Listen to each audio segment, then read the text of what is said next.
തുടരും സിനിമയുടെ ആദ്യ ദിവസത്തെ വേൾഡ് വൈഡ് കളക്ഷൻ സംബന്ധിച്ചുള്ള കൃത്യമായിട്ടുള്ള കണക്കുകൾ ഇപ്പോൾ പുറത്തു വന്നിട്ടുണ്ട്.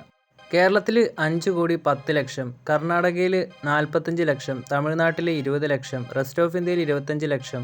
അങ്ങനെ സിനിമയുടെ ആദ്യ ദിവസത്തെ ടോട്ടൽ ഡൊമസ്റ്റിക് കളക്ഷൻ 6 കോടിയോളം രൂപയാണ്. അതുപോലെ മിഡിൽ ഈസ്റ്റിൽ $835,000, USA നിന്നും കാനഡയിൽ നിന്നും $186,000, UK അയർലൻഡിൽ നിന്നും $119,000, ഓസ്ട്രേലിയയിൽ $60,000, ന്യൂസിലാൻഡിൽ $9,000, റെസ്റ്റ് ഓഫ് വേൾഡിൽ $37,000. അങ്ങനെ സിനിമയുടെ ടോട്ടൽ ഓവർസീസ് കളക്ഷൻ $1.24 മില്യൺ ആണ് സിനിമയ്ക്ക് ആദ്യ ദിനം ഓവർസീസ് കളക്ഷനായിട്ട് ലഭിച്ചിരിക്കുന്നത്. അതായത് 10,65,00,000. അങ്ങനെ സിനിമയുടെ ആദ്യ ദിവസത്തെ ടോട്ടൽ വേൾഡ് വൈഡ് കളക്ഷൻ എന്നത് 16,65,00,000 ലോ ഹൈപ്പിൽ വന്നൊരു സിനിമയായിട്ട് പോലും വമ്പൻ കളക്ഷൻ തന്നെയാണ് സിനിമ ആദ്യ ദിനം നേടിയിരിക്കുന്നത്.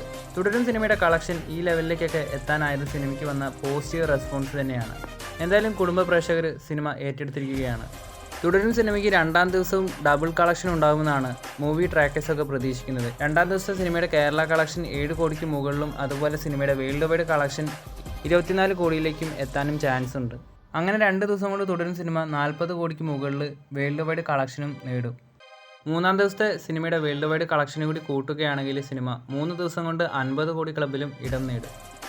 അതുപോലെ സിനിമയുടെ മൂന്നാം ദിവസത്തെ കേരള പ്രീസെയിൽ 6 കോടിയിലേക്ക് എത്തിയിട്ടുണ്ട്. എന്തായാലും രണ്ടാം ദിവസത്തെ കൃത്യമായുള്ള വേൾഡ് വൈഡ് കളക്ഷൻ റിപ്പോർട്ടിനായിട്ട് കാത്തിരിക്കുക.